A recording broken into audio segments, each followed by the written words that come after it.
All right. Hello, everybody. Welcome to the third episode of the Geek podcast. This is Kush here. Welcome back. And we also have Matt again for the third episode. Yo, what up? It's like, what up, my groupies? How's it going? Yeah, all our dedicated fan.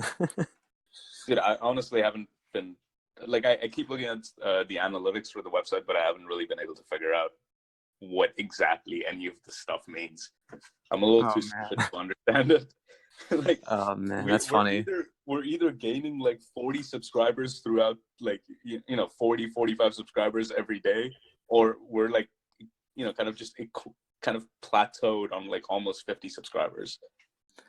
I don't know if we're getting 45 per day, but yeah, you never know. Maybe our material's so good that everyone just wants to listen in. I'm sure that's definitely the case. I couldn't even get that out without really laughing, I'm going to be honest. Yeah. Well, now we have a third episode, so that'll do it for sure. That'll put us over the top. And speaking of elitism, this is what... Wait, no, we didn't really talk about elitism. I just read that on a news article. My bad. Okay. Good start. Anyway, since we need to start off, I think the first thing we're going to talk about is the Cannes Film Festival banning Netflix movies and like streaming service movies in general from participating in their, just their style of the film festival or the awards that they give out and things like that. And I obviously have thoughts on this, but like I want you to go first and tell me, what do you think about it? I don't know. I mean, with that, the Cannes Film Festival, it's not like televised or anything, right? They have like massive like media coverage, but I don't think it's like a live televised event or anything like that. It's not like the Oscars or something, right? Like we're like whoever. No. They have a ton of media coverage. Like it's like a massive like film related thing, and it's more along the lines of like these are like these. It's kind of ironic because it's the Cannes Film Festival is supposed to highlight the non-blockbusters. It's supposed to highlight like the more artistic films and things like that, and like movies that are done well. But they're like taking out Netflix, which is massively involved in giving indie filmmakers a chance and things like that. Yeah, okay. I think I get it. That's what I generally was thinking, because I was thinking about the Oscars and how they've evolved, where it was like, limited 5 movies, but then it was like, sometimes there's like more, some years there's more than others, and some you want to pull in more, interest with a movie like I know a lot of people were saying that Dark Knight, like, it should be one of those movies that got pulled in because it's so popular and it draw interest in the Oscars, because like you think of movies came out this year, like 3 Billboards. Like, it's not really something that pulls in people, or like The Shape of Water, but or so Darkest Hour. Yeah, that got Gary Oldman his Oscar, but like it's historically kind of like doesn't touch on any of the bad aspects of what Winston Churchill did. It's very much like a glorification movie, and it's like I think the 10th movie about Winston Churchill that's come out. Yeah. I mean, but like I know with the Oscars, like you hear them trying to reach out, trying to change their formula because it's more of a televised event and make it a little more appealing. It's still like a very critically like intense process. It seems like they you don't see like superhero movies on there. You don't see like some more mainstream movies. Like Get Out was like a pseudo surprise. It seemed like it almost had no choice but to be in there because of like the attention and media hype it got. But obviously still a good movie, but you definitely have that feeling where it's kind of like, okay, like they're like, people like really like this movie, so we have to throw it in.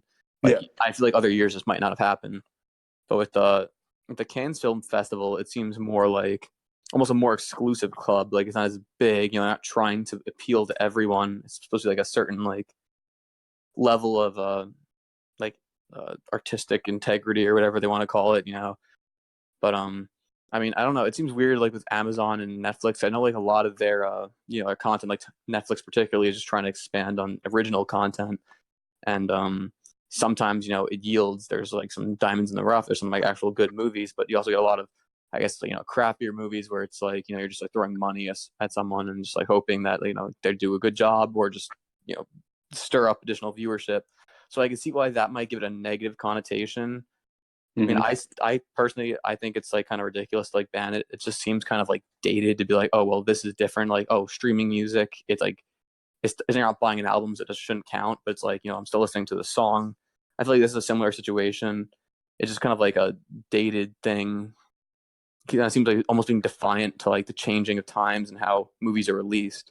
Like right now, you don't need a theater release. You don't need a huge studio. You just need like an idea and I guess like a Netflix thing. But I mean, yeah, I just think it's a little dated of them. You like to see some movies get recognition. Like honestly, I can't think of like a Netflix movie that I've seen that's been like really, really good. But I think to be like just blind to it just seems like a poor decision. I mean, so last year they had Okja, which is like one of the movies that they had competing for it at the Cannes Film Festival. They had Okja competing for like whatever their Palme d'Or award or something like that. I can't really remember which award it was competing for, but they allowed Netflix movies last year, and like so essentially, like from what I kind of see the Cannes Film Festival to be, it's more of like this entire like all right, we're gonna bring in like a bunch of European, East Asian movies and things like that, and we're gonna kind of like have this this worldwide competition for what is the most artistic film. Like most of the movies that are released at the film festival, they don't really have any box office success. They're very like I guess artistic based films. So I don't even really know how to describe it like that. I try to watch some of the movies, but like most of them, I haven't really watched them. And they have their screenings and things like that. So that's like one of the things that I've realized about the film festival. However, the Palme d'Or is like it is considered like it's kind of like the equivalent of like the Pulitzer for movies or something like that. And I just find it really weird that like a highly reputed film festival decides that just because a movie isn't really released on the traditional like I guess film screens or like movie theaters, it does not count as like an artistic venture.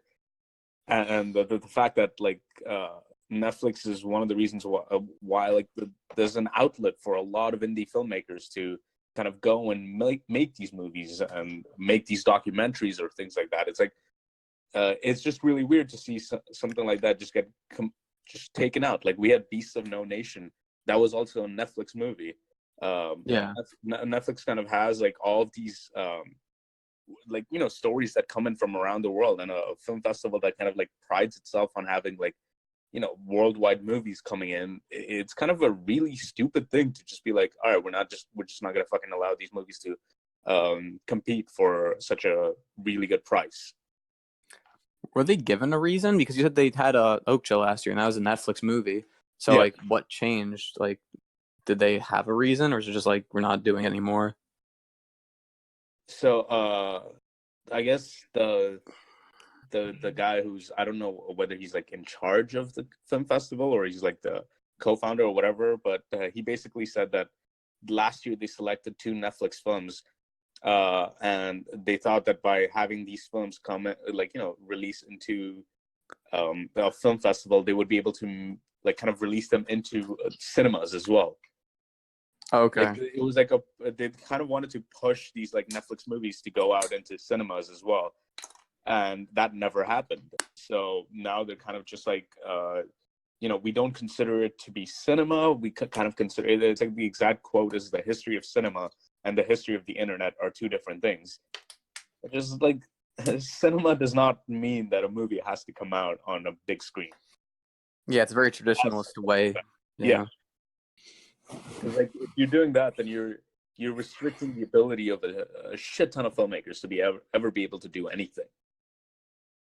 And I think this kind of like I don't know, accentuates or amplifies like a system of like elitism that's there in like film schools or like film festivals or something like that. And it was just very disappointing to see something like that happen, like at an age when like Netflix is actually not only is it competing on the levels of budgets, it's actually beating out certain film like actual like traditional film companies on how much money they put in. into making movies.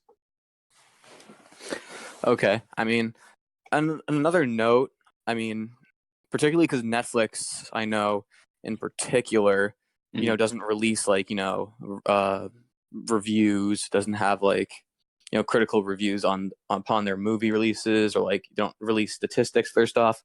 Yeah, I would think like as a opposing view of like, oh, like they should, like this company, like it's just like bad taste to do it. It's like almost why should they care at Netflix or like even current movie makers? Like theoretically you're doing it for like to get a project out, not for like the recognition or the awards, because I'm sure there's a lot of movies that have come out that haven't been recognized nearly enough for what they've done, or even like nominated for anything. And I think it's a possibility that like filmmakers shouldn't really be concerned about that. Like I definitely do believe like like, oh, you want to be a director your whole life, like your dream is to win the Palme d'Or, like win some like really prestigious award, but at the same time it's also about like just making a movie, like at the most basic. Yeah, no, I think that's one of the things like I guess this might be a controversial opinion, but if you're going to be a film director who at this point is trying to make a movie and says that like you'll only consider it to be like a successful endeavor if your movie gets released in the cinema, then you're more likely to fail than if you're like willing to compromise and realize that like you're more likely to find success releasing the movie through basically like streaming services. Yeah, and I mean, I do think some great movies do get acknowledged, but like I think with the Oscars, like there's certain like directors, certain actors get favorited more than others, and there's always like that case where someone didn't get like nominated, or like I think of DiCaprio, like there's movies he should have gotten it for, but instead he got for The Revenant. It's like either like they acknowledge heavily one person, or like they just give someone the award too late just because they can, and there's not like the stiffest competition. So I mean, like I think they're flawed themselves, where it's just like it shouldn't really be a concern for you of like a movie. Like if you made a really great movie and a really great lead actor, but you lost to like some other guy, like for a movie he probably didn't deserve it for, but he deserved for a previous one. It's kind of like a little disappointing, but I think it's more just like move on. Like it's just how it works. Can't really do anything about that. I mean, the Oscars have had a history of like doing these things where particular actors don't get an award for the movie that they deserve, but they kind of get like a recognition award for another slightly lower quality movie that they do later on. Yeah, exactly. So I mean, I think these whole like festivals are kind of flawed in their own rights, but I mean, you still want to see kind of like everyone get their own fair shot. Exactly. Like you even if it's not, if it's like you don't win the prize or anything like that, at the end of it, like you kind of don't want to exclude art just because of where it's released. I think that's a very like narrow-minded view to kind of host a film festival or host like a artistic film festival and then just be like, but we're going to be very restrictive on where we can where what constitutes a movie that can be considered for this competition. Yeah, definitely. I mean, I'm sure there's similar parallels in different markets, but yeah, definitely it's a closed-minded viewpoint for sure. So speaking of Netflix, I recently finished Wild Wild Country, or Wild Wild. Is it county or country? I feel like I should know this. It's Wild Wild Country, and this was very much I think after how Making a Murderer took off, like these like detailed documentaries into particular events that happen in history or just particular things that have happened have become like a huge thing. And that's why I got to check out, like I saw the trailer for Wild Wild Country, and I don't know who put the trailer together for Netflix for this particular like documentary, but this is one of the best trailers I've ever seen for like a documentary. Okay, that's impressive. That just, yeah, like I had no idea about this thing until I'd say probably like 5 or 6 days before the show actually released. And the only reason I found it was like I was just scrolling through. I can't even remember how it like fell upon the trailer. I was probably just like going down the YouTube rabbit hole. Yeah. And I saw this like trailer come up for basically like uh, not like a controversial like Indian guru who came to Oregon and kind of like built his own like version of what a utopian city is and things like that. And it just seemed like it was kind of interesting, but I didn't know it was going to be the thing that I would really get into, because there's so many documentaries that are released on Netflix. There's like a collection of things that you can never actually catch up on. But then I saw the trailer and I'm like, this trailer is so well put together that it actually got me hyped for the show. Yeah, it's always nice. Plus, it's only 6 episodes, so it's pretty easily digestible. Exactly. It's like a little over 6 hours worth of material. So you're basically watching like maybe 3 movies. That's what you're doing. And I have to say, this was a short review on Wild Wild Country. One of the things that I realized was throughout the entire show, from the start till the end of it, I never really picked a side. Like I wasn't like I'm on the side of like the people that are prosecuting them. Neither am I on the side of the people that are being prosecuted or the community or anything like that. Like it just played it so well that it didn't really say, like Making a Murder, you kind of always figured out that like they were kind of for like I can't remember the Stephen guy. Avery. Stephen Avery, yeah, it was kind of like in support of Stephen Avery in a way. Yeah, it was very one-sided, and that was very much visible from the like a few episodes down the road.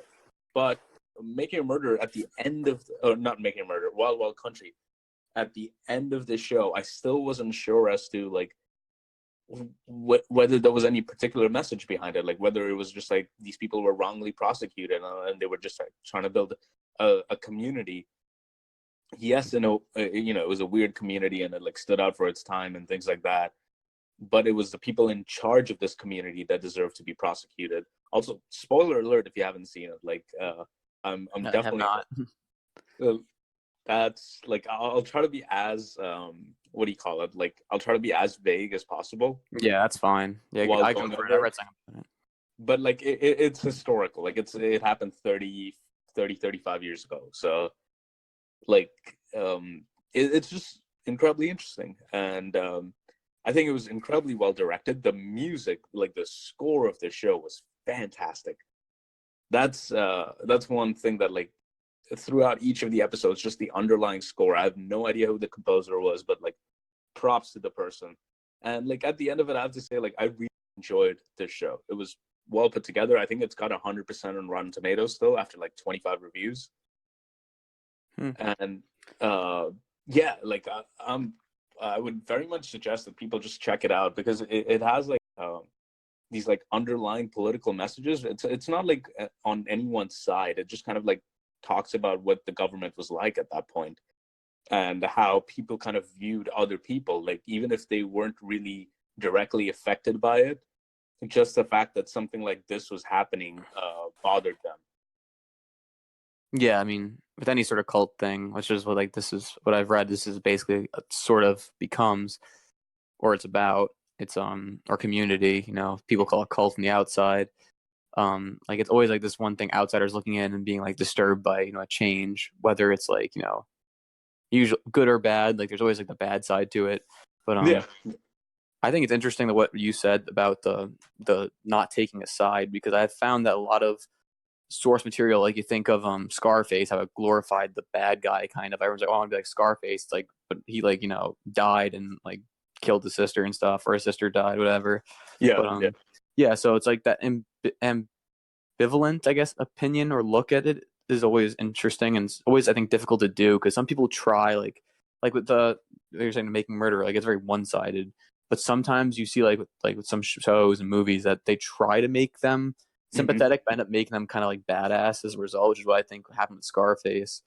But I still, it's a still enjoyable movie, and I still think it's well done. It's just like some are more glorifying than they mean to be, where it's like, like, yeah, like this is like, it's like you see both sides of it. I think that's a difficult thing to master in many cases. That's, I think, one of the main things that sold me on this show as well. One of the main reasons why I'm recommending is that like there were times in the show when I genuinely felt like more supportive of the cult itself, I'm just like, I kind of understand what they're trying to do, even though like they have their own way of doing it and things like that. They're not essentially hurting anyone else. They're kind of trying to build a self-sustaining lifestyle and things like that. And yes, what their version of a lifestyle is very different to like any particular, like how any particular religion wants you to live your lifestyle and things like that. There was a lot of aspect of like free love and things like that, and kind of like getting all of your emotions out, and like these videos that were put together that kind of showed how different general life was like when these interviews took place. And it's amazing that they actually were able to put together these like interviews of people that happened all the way back in like, I don't know, the 70s or when this, or early 80s when this particularly took place, and then kind of juxtaposed it to modern interviews of these same people. Oh, that's cool. It's just past and future. In the past and future, or past and the present kind of thing. Present, So, yeah. like, so that's one of the things I really appreciate. But at the end of it, like I felt like, you know, I kind of felt a little bit of a support for the cult, but then I also felt support for the community. And then you again go back to like kind of feeling a little bit more on the cult side, and then you kind of see where the U.S. government is coming from. So it's just like this entire thing where you're like, it's got that weird I guess Breaking Bad style of storytelling, where what's happening is extremely flawed, at least on the level of the cult that was in place. Like the people that were managing it were doing some horrendous things, which, like, you know, you kind of delve into deeper as the show goes on.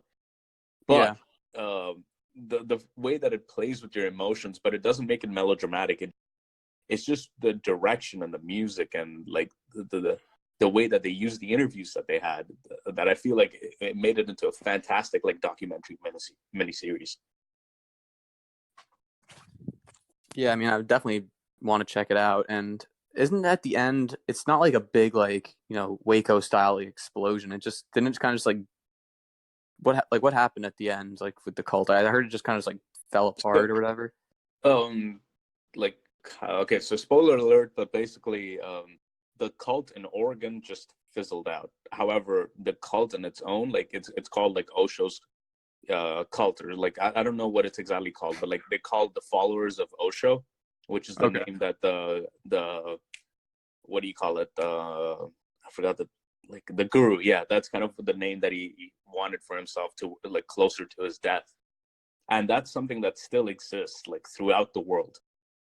That's also one of the things that surprised me, is like, this is about like a dude who came in from India, and being Indian, I didn't like really know anything about this. Like my roommates knew a little bit about it, but I didn't really know anything about this. And like, it was just very surprising to see all the things that happened and things like that. But like, I found out as you get towards the end of the documentary and doing like a little bit of research outside of it, that the I guess following the cult, whatever it is you want to call them, but at the end of it, the community still exists worldwide. Like it's there in so many different parts, almost on every single continent. That's crazy. So like, it's kind of very interesting to see how big of an effect this had, and the fact that this was like a few thousand people that ended up like kind of creating a national scandal. So it's got like this like incredibly interesting aspect to it. Yeah, it definitely sounds like it, because when you think of these cults, or communities or whatever they want to be called, usually think of like, when I think of like Charles Manson or Jim Jones or Waco, David Koresh. It's usually these things go down in a far more like lethal or violent type of way, and that's gets more notoriety. This one, the thing is, I know there were some like slightly shadier aspects, but it wasn't like full on, like they didn't go out in a blaze of glory or like drinking punch or anything.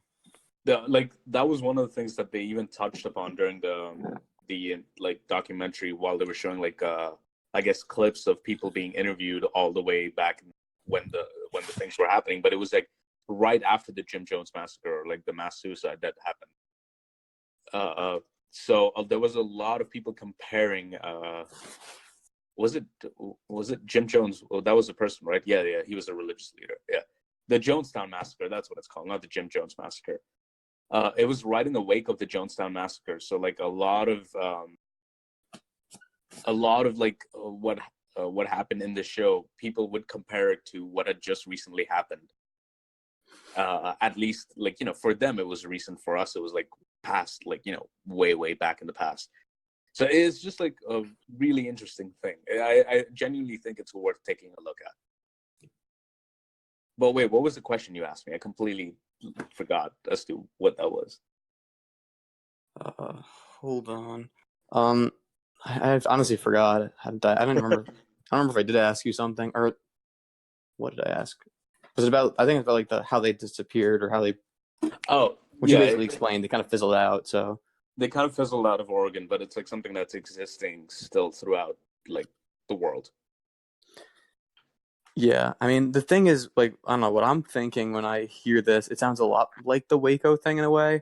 Obviously, Waco went out a lot more aggressively, but it's like, the government intervened, and like in reality, the Waco situation, they were basically going to surrender, and like the government they got a little impatient. They was like, let's go in. I don't know if it's local police or whatever, but they just went in and shot it and like killed everyone, and it's been a whole big issue. But I think it was the ATF and the FBI. It wasn't even like local police. It was the anti-terrorist, like anti-terror firm. No, what does ATF stand for? Isn't alcohol, tobacco, firearms? Oh yeah, Bureau of Alcohol, Tobacco. Oh, holy shit! I always thought it was like anti-terrorism something. Okay, no, no. The Bureau of Alcohol, Tobacco, Firearms, and the FBI. Those were the people that were involved. Also, I'm pretty sure that they're doing a show on Waco as well, right? Yeah, right now. That's what I was like gonna say, because like they're doing a show, and what I heard was they didn't do like with the leader. I think it was they made him more sympathetic than he should have been, or or like the other way around. I heard like because I think of like the shows that are out because Eleven loves like true crime, like because these things are fascinating and they're things that people remember because they're not too long ago. But I mean, it just kind of it's kind of odd, and I think it's very fascinating to people. But like with the Waco comparison, it's kind of like in these both cases where it's like they're not necessarily dangerous. It's more of the fear of the idea of that kind of causes people to react negatively. But I mean, yeah, there's definitely a difference because like Wild Wild Country was more along the lines of like you find out as they started getting attacked by people, so then they ended up taking up arms as a way to like kind of just be like, if you're gonna attack our community, we are gonna defend ourselves. But like if you're not gonna attack us, then like we're not gonna be doing anything. We're just gonna keep living our life. Yeah, that's what I heard. Like it becomes more and more militarized, like unnecessarily, but kind of just like to protect themselves just in case. Yeah, it became a very much like because they ended up hosting like not hosting, like having training sessions and like having an actual like militarized like I guess like what's the like well regulated militia in a way. That's the best way to put it. Like that's what they ended up having in their community in itself as time went on. And like I think the community was in Oregon for almost like 4 years, so it was a decently long amount of time. Yeah, that's an adequate amount. I mean, usually these don't last very long because just something happens that rubs someone the wrong way, and then everything goes to shit, basically. Yeah, it's a good way to put it. But yeah, I'd highly suggest checking out Wild Wild Country. Like it's something that I'm going to recommend to people.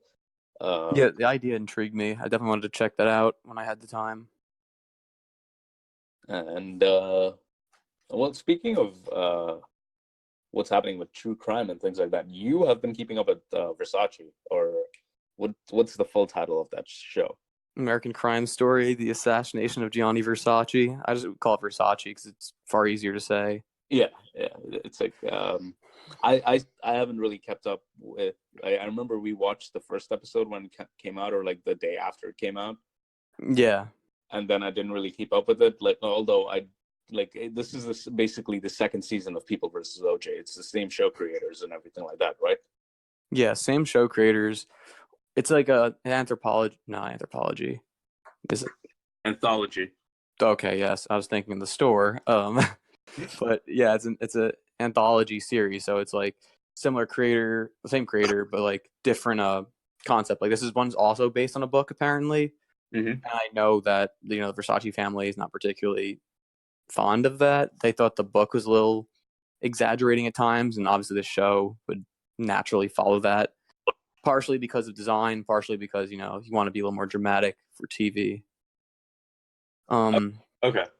Yeah, go ahead. No. I'm still like, like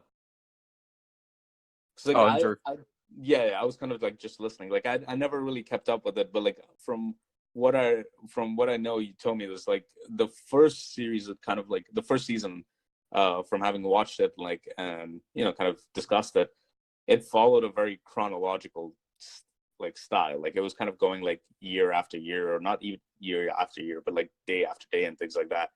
Whereas this was very different. It wasn't chronological at all. Yeah, it was weird because I didn't realize it at first. Then like when you catch it, you're like, okay, but because you keep the dates at first, and you realize, oh, it's going reverse chronological order, and then the last episode it brings it back to the present, but like 1997 present or whatever.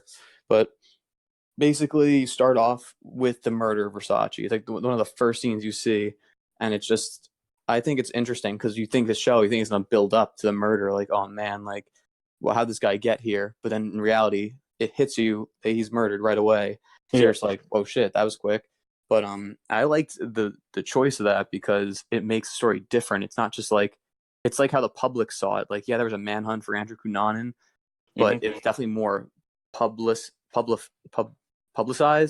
When with Versace's murder, because like my mom remembers Versace murder. Like, just remember like the other characters, they're much smaller. So in reality, it's like, okay, he murdered Versace. It's like, but then like as a like almost like deducing it yourself, you're kind of like, okay, like he killed him. Like then it's like, now like what happened? Like why did he? And you go back in time. It jumps around a lot. Particularly the first episode jumps a lot more. It goes to where he actually supposedly met Versace, and then his like at the end when he kills him, and then it keeps going back and back through his other various murders. And I mean, there's definitely like each episode, like for the first few ones, were dedicated to the murder of each individual person, and you see his connection with them. Usually, first is what you see is the murder, then you see the connection. So it's kind of like, oh, who's this random guy? And it's like you learn, okay, he was this person. He interacted with Andrew in this way, and he got murdered basically because he either was, because you see in a lot of situations, Andrew Cunanan, the murderer, was as the show portrays him, like a very petty person, very he's very he's very conceited, I guess. He always thought he deserved more, but he never really wanted to work for it. And he was all about, flaunting what he had. Like one of the murders he does, Lee Miglin, who's like this really nice guy, but he's an older guy. And one of the things you see that bothers Andrew is that he's not very assertive. He wants to, build something for a charitable cause, not name it after him. He just wants to have it to, for people to enjoy. He's like, but Andrew sees this, as, being weak and effeminate or whatever. And, he just says like, oh, I can't have this. He kills him. And then another murder was basically built off of jealousy, where he had this friend who was in the Navy. I forget what that character's name was, but he basically murders him because he was jealous. He was flirting with his other friend. Yeah. Which really kind of like which I think was the first murder actually overall in the show. And the weird thing is, this is all true. Like it's not like this isn't just a story that's like made up or anything like that. He actually did commit all of these murders. Yeah, that's the cool thing. I mean, the thing is, you definitely know they fill in some blanks. There's a lot of one-on-one conversations that there's no way they would have known. But I think they've done an admirable job. But the facts are the facts of these murders. Like they all happen. Like they're not made up. These characters are actual real people. And then like one of the most like dramatic murders, really, like not even the Versace one, was the one of this character David, who is this small town like architect who becomes very successful at some point. But Andrew sees this as like the perfect life, which you learn in the further in the past, where his mother's consoling him and talking about like, you want to have a nice house, a family, like, or was his dad maybe telling him like, this is the life you need to have to be like a successful American. So Andrew Cunanan grasps on this idea desperately, even though it's not who he is.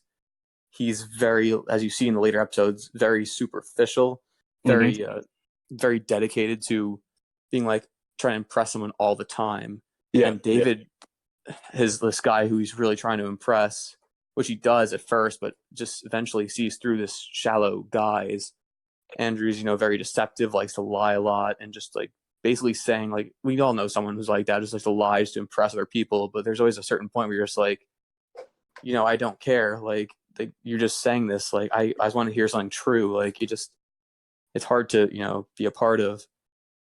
But, and going back, they do eventually have like second last episode where you introduce to Andrew's dad, who I guess you get in the whole nature nurture debate, but basically, treated Andrew like he was a king. But then you find out this guy kind of was like a little bit abusive to their mother. He wasn't as close with the other kids because I think he had like Andrew Cunanan had two siblings that you just see pretty much like ignored. He's like the one they prop up, like the one the dad's super proud of and tries to make like his everything basically. So he's kind of like the selected child and kind of had like his experience or like his early like developmental experience was very different from the rest of his family, and that affected him to the point of the fact that like he kind of realized that he does not realize, but like he kind of made up his mind that he deserved the best possible things, and if they didn't come to him, then that kind of meant like it was someone else's fault. That's basically it, really. That whole scene's, I think, were the most like direct. We're seeing like Andrew gets everything he wants and he deserves it, so he should have it. But he never really earns it in this case. But then you also see the parallel with his father too, where his dad, was from the Philippines. He worked his ass off. He gets a job at a Merrill Lynch, but he eventually find out he slowly loses that. He working at a low tier company and basically scamming people because he's unable to keep up. I guess he goes in a little bit over his head. He buys a huge house. He tries to treat his, like, particularly Andrew, but the entire family, like they're worth more than they are. But eventually, the law catches up. He leaves the country, and Andrew eventually follows him, all upset about this. And the dad's basically like, I had to do this for you. Like, he's basically like, everything was for you. Like, you didn't care if I was stealing, if there's food on the table, kind of like that whole like emotional confrontation where the dad's kind of like blaming him, basically saying like, oh, you didn't ask where the money came from, so like you're at fault almost. It basically breaks Andrew down like emotionally. And it's just like you almost feel bad for Andrew Cunanan, but then like the rest of the show just portrays him as, I can't say that, if he had a better upbringing, he probably wouldn't have gone to these extremes, but you definitely know like you can't forgive him for everything, this murdering people, not cool. But you have something else you want to throw in there? Like let's see, altogether I probably watched about like 2 episodes of the show, and from what the idea that I kind of got of like Gianni Versace's character is basically like the MacGuffin. Like it's he's not the central figure of the show at all, even though his name is like on the show. But like at the end of it, like the main character is Cunanan, and then like Versace is kind of like the object that's there throughout the entire show that links it all together. Yeah, that's definitely a way to look at it. He's basically, Versace becomes a symbol for Andrew, where it's like this ultimate rich, successful guy, which in like the last episode, Andrew has this, which appears to be the rest of their interaction, because it shows them at their date, him and Versace in the first episode, but in the last one it shows where he's like, Andrew's like, oh, I want to work with you, I want to travel with you, and he's like, Versace, like, you need to earn it. It's not just like, I didn't just come here and just do this. And Andrew gets a little upset, and Versace almost sees through him, because Andrew lies about being an author, like writing a novel, but then he switches like, oh, I want to design dresses, I know nothing about fashion. And it's just, you just get this feeling that this Andrew couldn't understand, and that frustrated him with Versace. Like, you play it off like, oh, I used to know Versace, but I wasn't into him, kind of that whole lie. Or like when someone breaks up with you, but you play like, oh, like, no, I broke up with her or whatever. So you get that kind of like jealous pettiness almost, that he couldn't have it and that it wouldn't be given to him, and that in turn made him very angry about that. So, like one of the things that I've kind of realized, through watching like a few of the episodes, something like a couple of the episodes, was he kind of weirdly reminded me of the Joker, and like this is a bit of a stretch, but it was the aspect of like his story, like the story that he kind of told people about his life or what he does or things like that. It changed so much by person to person, and it didn't really phase him. Like he was almost sociopathic about it. Yeah, I mean that's basically how this comes up, but I mean that makes sense because it does change. Both their characters are kind of like that in a way. Andrew's is basically just like, because I feel the Joker is more of like a self-righteous character. He's kind of like doing it for himself, where Andrew's kind of like, this is what someone wants to hear, so I'm going to say this. But I mean, it can only last for so long. Like any meaningful relationship's almost impossible because he's so almost insane. Yeah. But an interesting. Wait, sorry. Were you? I was just gonna say, like, everything that he was saying is essentially a lie. So, like, it kind of also deters the aspect of having a healthy relationship with any of the people that he wanted to. Yeah, exactly. I mean, that's basically what it is. But an interesting thing I liked at the end was well, I mean, it wasn't like super happy or anything, but Gianni Versace has this boyfriend who he's been like basically dating for 10, 12 years. And once Versace dies, he talks to Donatella, who's played by Penelope Cruz, who I thought was okay, but she's basically just like, I know he promised you a house, but the company owns everything, so you're getting nothing. And this guy basically just overdoses and kills himself. And I always thought this character, he was such a minor character, but a very interesting point at the end, because there was one point where he's like talking to Versace when they're both alive. He's like, I love you so much. And Versace's like, oh, you only love me at night, like where this guy like thinks it's kind of like a parallel to Andrew, where it's like, I forgot what the guy's name was, but this boyfriend of Versace basically, in a similar way to Andrew, thought he almost deserved more than he earned. Where he probably did like Versace, but it was more just like, I love your riches. Like this, I guess the material aspect was also something that just made the relationship a little bit better that they had. Yeah, because I didn't get this feeling like he was super selfish, like as selfish as Andrew, but they almost, in a way, you kind of do see that. He's kind of like at the end, it's like, so do I get my house now? And it's just like, when he couldn't, he, basically just overdosed, which is, basically the same thing happened with Andrew, where he shot himself. Once they found him, he realized it was over. Like he wanted to, they arrest one of his friends in the last episode, and it's like, if you're looking for Andrew, like he's trying to be found. Like the whole thing for Versace was to get himself famous. Like he was almost excited. Like you see in the show, he like stays at this like hidden house on the water, and it's not even that hidden really. Just no one looked there until like the end. But he had all the TV set on. I mean, who knows that actually happened? But he like put on every news report about him, and it was just like all about him, and he was soaking up the moment. Did they ever deal into like an aspect of like he kind of found a little satisfaction from the self-obsession that he had by seeing every news outlet dedicated to him? Like, was that something that they ever touched on in the show? Yeah, I mean, in that last episode particularly, definitely he's about that. I mean, I know at some point he heard in the radio about them hunting for him, so he like changed the plates or took another car.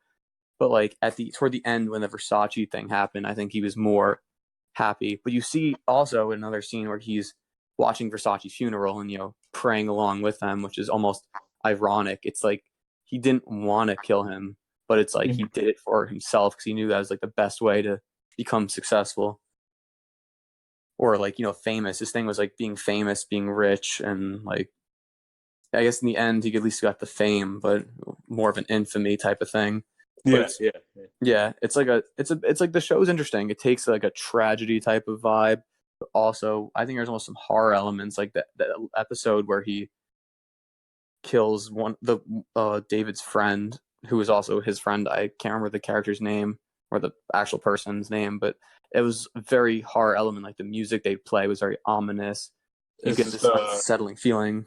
The person from the Navy who gets like hammered to death or something like that. Is that the Yeah, one? that's the one. Yeah, Yeah, that that's episode definitely yeah. had this like sense of dread and fear. And I've heard like a lot of the show compared to as almost a tragedy for these people, because you learn like some of them have sadder backstories, like this Navy guy in particular being kicked out of the Navy, basically like a voluntary a forced retirement because he was gay, Mm-hmm. and like he definitely had probably one of the harder lives, and you really just like it's just sad to see that this guy, just murdered in such a cruel way.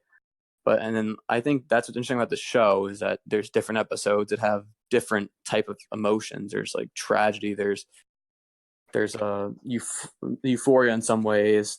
They like to juxtapose a lot of things. Like you see like Versace coming out as gay and like as a big bombshell in like the 90s. Then you see this guy in the Navy who has to have his face blacked out and his voice altered so they can't tell who it is. Talk about his story. So there's like good and bad, and it's very well. I think it's a very well done show. And at the end, I found the ending a little less than satisfying. You see, kind of Andrew, even though he's happy about his fame, also like basically emotionally and physically breaking down. Like he can't really go outside because he's like wanted.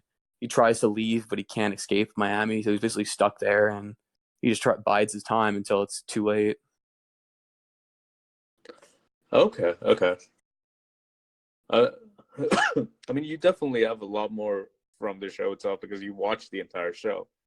Whereas, like, the only thing I really had to contribute was like those 2 episodes on like I really like the way that they kind of did cinematography in the show. That's one thing that I realized like from the very first episode itself. Yeah, I think that definitely carried over with the People versus OJ. I thought the score was also very nice. I remember there was like when they had the OJ verdict in the first season, it was super dramatic music, like almost ominous, because you know what happens, and like even though they proposed this like a ridiculous defense case and like this very well scientific prosecution, it just in the end he was free, and it was just none of the thing they could really control. But yeah, I think that really is impressive how it carries over. Like this is definitely a less star-studded cast, but definitely Darren Criss was doing a fabulous job as Andrew Cunanan and being this kind of psychotic, self-absorbed guy with murderous tendencies. I think he did, I haven't. He's in Glee apparently. I haven't seen Glee, but like it's definitely something I guess you wouldn't expect from a show like that to have. No, I think actor of that that's caliber. literally the one. Like what I know him from was I remember he was on like one episode of Supergirl, and like before, like looking at the IMDb page, that's like one of the main things that I realized was this guy did Supergirl, he did Glee, and then but like what he kind of, it's a weird transition from like a person who's like in a very, I guess like a show with like levity, and then going into an even more levity based show because Supergirl at the end of it is like kind of just like it's a very like lighthearted show, and then kind of doing this, it's just a huge range that you kind of see. Yeah, I think of like actors like Rami Malek when I like his most notable role was playing King Achman Ra in the fucking like From Night Museum. I was like, Museum, really? Like that's what he's from? So I was like, I've never seen this actor, and now he's getting a lot more roles. I assume a similar thing will happen with Darren Criss, but I definitely thought like overall it was a very well put together show. And the thing that I found the most different was that with the first season, People vs. OJ, there was so much more source material because everything was televised. While in this case, there was a lot less facts. There was like the murders, there was and that was basically it. Like you basically had to rely on other people's accounts of things. Like his upbringing, you can only assume. Like I don't know if they did talk to his actual mother or what, or even the father for this book or what the story is based off of. But there's so few characters that could really know him this well, and it seems such like a private part of his life that became so dark and violent so quickly that they're forced to fill in the gaps a lot. Even with the book, I still think it was an impressive challenge. And I definitely do think there were some episodes, like I thought the Descent episode, which basically shows him like with other people interacting with these people he eventually kills, and just how his mind slowly like becomes more jealous, yeah, and reacts a little more negatively to people.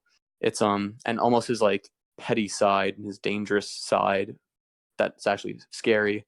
But I thought that episode was almost a little rushed. Then you feel some other episodes, they're very deliberate at their time. Mm-hmm. And the ending, I feel like they could have made it more climactic in a way. I mean, in the end, it's kind of, just like he kills himself and that's it. But like, I think almost showing this deterioration from, being confident about doing it to realizing, like, what do I do? Like, I don't think they made it as urgent for his character. Yeah. But I still, you felt closure at the end. And I still think it was definitely a great few hours of television, only 9 episodes. They're an hour each, but I think they go by pretty quickly because it's a very compelling story that you really would not know anything about. Like, so it's fair to say, like, the show, even in terms of the cast and everything like that, like, the show was definitely, like, between season 1 and season 2, there's, like, I guess, the hype behind season 1 and, like, the amount of money that was put into it and the actors that were brought in, there was a whole lot more behind it. Whereas, like, season 2 is, like, a kind of a smaller, more, I guess, precise and, like, more, I don't know how to put it. Like, it's just, like, smaller in a way. That's what I kind of felt. No, absolutely. Like, I see a ton of posters out for it, and they're starting to come down now, replaced by other things. But with the first season basically attracting hype, and I think it did obviously, like, I think it's tough to compare anything else to it, but yeah, like, you saw ESPN release that 8.5 hour, OJ documentary that won awards and stuff, and you see a lot of other, like, OJ is getting released from jail. So I think they timed that show with a bunch of good actors or popular actors, with, like, OJ being released soon, like, up the parole about to be given parole, and then, like, the OJ thing happening in the past. I think it was a very good timing for that. And, I know a ton of people that watched it. I mean, like, it was a great show, so I can't blame them. But I think just the combination of the timing and the source material, which is like people, it's like nostalgia usually has a 15, 20 year buffer, something like that. I think it's closer to 20 for this. But you get that whole, like, oh, I remember that. Like, that was so crazy. Like, I remember when they turned off, the Knicks was it the division championship or the finals game? For the chase. Yeah, it's like this is a crazy time. It was, like, televised. The huge turning point for news in general. It's when they realized that, like, they could get a whole lot more viewership by having, not covering, like, news in detail or anything like that, but having these, like, explosive clickbait headlines or something like that. Like, yeah, I heard of one of the big things that popularized and, like, sensationalized these real life, like, what are they called, those shows, reality shows, like, kind of spawned that whole genre, reality shows. And I mean, I don't know history of them. I'm sure they had some that existed before, but this definitely was, like, the thing that pushed that whole thing, because people want to see, like, ridiculous things happening to real people. No, it's kind of like, it pushed reality shows. It also pushed shows like Cops or To Catch a Predator or Jerry Springer and things like that. Just like something that, like, it doesn't really happen in your life, but it's a sensationalized version of what you, it's not even sensationalized. It's like, it's actually, like, it's happening, but it's happening to someone else, but it's not happening to you, and that just makes it interesting in a way. It's like a weird thing for humans to kind of, like, appreciate the downfall of, like, other people more. But, like, it's one of the things that I realized was like, this was, like, the changing point for how news was covered, for sure, but it also gave a boost to, like, these kind of shows. Yeah, no, it's definitely true. And with the Versace murder, I think it was less of an impact. Like, people remember it, but there wasn't as big of a thing with that. Like, I know Versace was celebrated, when he came out as gay, and that was a very, unique thing to happen. But with people like Andrew and the other characters in the show who were also gay, you see how they're treated very differently. It's like blatant disrespect and occasional violence, which is a little scary. Yeah. Which is another thing they try to push to varying degrees of success at times. But you definitely see this as, again, the juxtaposition where it's like, oh, Versace's famous, he gets to be gay, but he's like, when Andrew's talking to this Navy guy, he's like, oh, Versace gets come out gay, and that's fine, but you have to hide. That you shouldn't be hiding. Mm-hmm. But this guy's, I don't want to. Like, I have no choice, and it's kind of true, and it's a little sad at the time.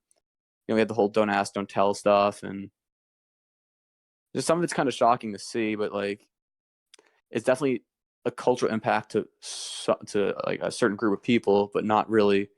Like OJ was everything. Like you said, changed the media. This is more of a smaller scale thing. It was basically just a passion murder, but still like an impact in some way. Yeah, like it's. I think the best way to put it is like I kind of viewed it as like they got there was a big change and they kind of made it more. Yeah, it was more of a character study, whereas season one or like American Crime Story season one or whatever, like I guess People versus OJ. That's the best way to put it. People versus OJ was more of like let me tell you the story of what happened, but it wasn't like a massive like character study. It didn't really go into depth behind every single character that was in the show. Kind of just like went through the motions of what was happening at that point. Whereas this seemed a whole lot more like, yes, Gianni Versace is going to be like the famous character and things like that, but we're going to tell you these like smaller people that were involved in like this huge thing that happened and actually delve deeper into what these people like, what made these people who they were and things like that. So it was definitely like more of a character piece than a storytelling piece. Yeah, it's definitely something I've thought of as well. It's like a character study of all these people. You just learn like, okay, like who's this person, and as you watch more and more, you learn more and more about them. Like usually, you just introduce them as them being murdered, or you introduce them in a brief interaction with Andrew, but then you learn further in the past, like this is what happened at this point. This is like who this person was and how they're like who they were as a person, and then like how they go out basically. So yeah, definitely character study. You see all different types of people and different challenges they faced, and it's definitely an impressive piece of art and a well done show. Do you think there's going to be, well, this is going to be like the last topic of discussion that we have, but like, do you think that shows like these are going to find like more of an outlet now on streaming services, kind of like tying it back onto like Netflix and Amazon and things like that? Yeah, it's a good thing. No, continue. Sorry. Yeah, it's just like these are shows that were not really a thing while like growing up or anything like that. Like true crime was a genre for novels, but it wasn't really like let's make TV shows out of this, let's make miniseries out of this. But like having been produced, they're definitely taking off, and they have a small like they have a smaller base, but it's a very like I guess passionate base behind it. Yeah, I mean, I definitely think it's something that's for sure up and coming because there's so much source material that happened fairly recently. I feel like the key is that it's easily recallable and something that's very big and sensationalized. So it's something that there's a lot of source material and you could write about. But I'd say like they already have shows like that. Like obviously like Making a Murderer is more of a documentary than that, and like The Wild Wild Country. But I also think of like something like Narcos, which maybe isn't as doesn't have as much historical integrity, but it's definitely all the facts are there. Like these people died here, this happened to this guy. Like I think it's already happening. And like if you watch I watch Narcos, it'll give me like a million recommendations of Pablo like Escobar shows, and it's like I don't really want to watch that. No, but I think with that was type the of definition show, of like an oversaturated show. Like the moment Narcos came out and the like 50 other things about Pablo Escobar just came out. The fact that there's like 3 more movies about Pablo Escobar coming out in the next 2 years. yeah, I mean, my problem with it is that with the true crimes that there are a lot of crimes, but there's only so many you can do. So it's like you watch like I watched People vs. OJ. I was interested in the OJ documentary, but I didn't really I found it very fascinating in some cases, but it's just like I don't think I'd watch another TV show that was based on the OJ murders. It's one of those things where it's like you touch into it and you're interested. Like maybe I'll read like the Wikipedia about it because I'd be curious about some facts. But I don't think I'm gonna watch like more OJ shows. Like I'm not. I haven't really. I've watched like 3 parts of the documentary. It just like it eventually just fades because it's just a singular character. So I think it's in a way you have to you choose your topic wisely. Like that Waco show I heard was like I think Waco is an interesting concept, but I heard it wasn't as like successful. It didn't do as good of a job as it could have done. And I mean, I just hate Taylor Kitsch, so yeah, it doesn't really make it much better. Doesn't make it much better for me. But he is kind of like the worst part of True Detective season 2. There's no doubt about that. Yeah, I like to say he ruined that, but honestly, it was so bad overall. I really can't blame him. He was just a bad part of it. Just like another thing. Just like if the show didn't include you, it might have been a little better. But yeah, I mean, true crime. It's weird. Like I'm not sure when or if we'll ever see like a movie. Like I'm wondering if like, do you ever think something like we'd see? I don't think it'd be like OJ, but something like that, or like like a Jonestown thing. Like you think that'll ever happen? See, that's the thing. Like, there's a lot of like crime related things that have happened in history that would be interesting to kind of go into. Like Jonestown is one example. If the material is available, will be a great thing to delve into as to like what led to people falling for this entire thing. Like what was in the entire subculture of people believing we should kill ourselves and this is going to happen, and like why do people believe in this? Because it's still relevant to this day. There's still fanatics that exist, and there's still an aspect of it. So like I feel like true crime is extremely that was loud. There's still fanatics that exist and things like that. So like the entire thing is like, if the material is available, I think true crime is a fantastic thing to delve into. Like it could be like I guess a comparable thing to like what superhero movies are like for movies. True crime could kind of be like that for TV shows. Yeah. So you don't think it has as much crossover appeal for a movie per se? I think it's hard to do true crime as a movie, because then it just kind of becomes like most of the movies kind of just like fall through the cracks when it comes to something like that. Like what you remember is things like maybe I don't know, like Seven or movies like that. But I think it's hard to kind of do true crime in 2 hours. I think it's very possible to do it in 10. Yeah, I was having the same opinion as you.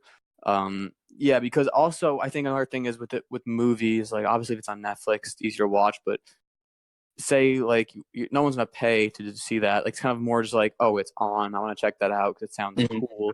I remember this. It's not really like it is. I would say maybe it's not a spectacle. Like you think of like a movie is more of a spectacle, but this is kind of like a whole thing. You have to get into the story, into the characters, like kind of like reminiscing about this stuff. It's not really meant, not very climactic, but not super over the top. I think there's definitely more of a base for something like this through a streaming service. I think it's hard to kind of develop demand for it, by day to day, like, figures of how many viewers you're getting or something like that. But if it's available, like if it's available online, if it's available on Amazon Prime, or if it's available on, like it's kind of like how I would say why Man in the High Castle did so well, at least for its first season, was that like it would be hard to sell that show on broadcast or cable television, but to sell that show as like something that's online that you can watch at your own leisure and things like that. And it's like, all right, it's late into the night, let's start up Man in the High Castle and see what that show's like, or something like that. I think it's true crime miniseries can definitely find a way to kind of expand into this market through Netflix or things like that. And I think it's like a fascinating thing to do, because it's got implications that roll over past, I guess the best way, but like roll over past the TV show and kind of like talk about like the humanity and like the subculture that exists in different parts of the world and things like that. Yeah, it's interesting you said that, 'cause I was just thinking of a miniseries I saw on HBO, Show Me a Hero, which is another historical documentary about this town in what was it? It was Yonkers in New York, and basically they had to create like a cheap like a more affordable housing, which would allow more minorities in the community, and like a lot of people protest this very aggressively, and the new mayor that basically defends them. It basically defends this policy. Yep. And in the end, like faces a bunch of like humiliating historical like defeats, and in the end is brought to basically to kill himself. So it's like one of those tragic hero type of moments. And when you read the history, it's not 100%. Like they make him seem very noble in the show. It's starred by Oscar Isaac, actually. Yeah, I'm looking it up right now. That's fascinating. Yeah, I remember like it sounded interesting, so I watched it. It's 6 episodes, very easy to watch, like your other like Wild Wild Country. Although this is more of along lines of like something like Versace or one of those shows. But the one thing you see, like the artistic liberty, make the Oscar Isaac's character seem like this like super noble guy, but when you read it in reality, like there's a lot of comments from like other political figures in this time and close friends were just basically like he just he had to do it because it was like because the people were refusing to do it, and the judicial, like the courts are going to basically dry the city's funding. Basically, they're going to like charge him heavy fines for not complying. Mm-hmm. So it was more of like a out of necessity than rather him being a good spirited person. So I mean, I guess there is kind of flaws where you definitely sympathize with the main guy, but I mean, I guess it's more about the message than the actual story. Although it does follow historic elements, but I definitely think in general it's right though. Like with streaming, you see something. Oh, like what's that about? Oh, this thing in history. Like maybe I'll check it out. Not that that's necessarily true crime, but it's like historical, and I think definitely inspires a certain type of person to look into it. And streaming services, you're more freedom time wise, and you could do whatever.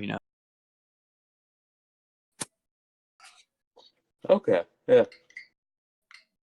No, like I mean, I don't really have anything left on that topic, but like that basically summarizes my thoughts. Like I would love to see more true crime related things keep happening. And I think one of the reasons why I fell off the wagon for Gianni Versace was that it's on FX, right? Yeah. Yeah, and I think like just that like at least in but in terms of like college students and things like that, like cable television is not like a huge thing. It's hard to get people hooked onto cable television. It's almost impossible to get people hooked onto broadcast television. So like that's why like I've seen shows take off, but most of the time that a show takes off among people that are my age is usually through Netflix or Amazon or or you have to be Game of Thrones. So yeah, like I think that's one of the main reasons why I fell off of it. Like if it was like a weekly show that happened on Netflix, I would definitely still be like dedicated to watching it. But the fact that I had to kind of like tune in at the same time, just tune in at a time of the day for FX and things like that. I think that's what kind of one of the reasons why like the show might not even get the numbers it deserves. Yeah, I mean, I don't know if like putting on Netflix would have gotten the same success it did. Like I think of like Stranger Things or shows like that just like blew up on Netflix that they get released in the day of. Everyone's obsessively watching it. Like I think it could have had that similar success, but I don't know. I feel like almost having it like when you go back to the Cannes Film Festival where it's like in the theater, like it's more acclaim. Like I feel like almost in a way like having it on the TV itself is a more like formal way of watching it. Like not even just being released once a week, but on like cable television. Yeah. So I've been impressed with FX. I think they've done a great job with their shows they've been producing recently. But I think part of its success is also just because it was like that, where it's like you had to tune in every week to keep up with what's happening, even though it's based in history. You know what happens, but it's just like how they do it is really what's the most impressive thing, and that it could still like entertain and surprise you, even though you know what's happening. Yeah. Impressive. All right, yeah. No, I kind of see where you're coming from as well. Well, I think that's all we have for today's episode. We kind of went through a bunch of different things. Summarize it. We talked about the Cannes Film Festival banning out Netflix films. Talked about Wild Wild Country. Talked about Gianni Versace and like I forgot what's the name of the show again. The assassination of Gianni Versace. Assassination of Gianni Versace, and then we talked a bunch about like true crime shows and the possibility of like streaming frontiers and things like that. So yeah, there we go. Like, hope everyone enjoyed tonight's episode because it's technically 11:15 over here right now. Thank you, Matt, for not tuning in, but like, thank you, Matt, for co-hosting this episode as well. Yeah, of course. Definitely talked about way more Versace than I needed to, but no, but it definitely led to like a really interesting aspect of true crime itself. Like we talked, it's documentary TV shows and documentary things are kind of like it's not a thing of the past, but like it's been happening for a while now. But like this aspect of true crime TV is something that's just been happening over the last like year and a half, I'd say. Yeah. And in general too, like I'm not a big reader, but it's cool. Like obviously, like I can't be like, oh, I'm like learning history by watching. I mean, you are in a way, but like it's interesting to see this stuff. Like I don't need to read like a full book on this. Like I watch a few episodes or watch a documentary and learn about some obscure thing or just non-obscure thing. But yeah, I mean, like definitely. It might not be the most historical accurate thing, but it could get you interested in the topic, and then you kind of do your own research and figure out the truth behind it. Like that's definitely been the case for a lot of things that I've watched. Yeah, it allows you to enjoy it at your own leisure, basically. Mm-hmm. Yep, 100%. Well, that's it for the night. Thank you, everybody, and see you for the next one. Yep.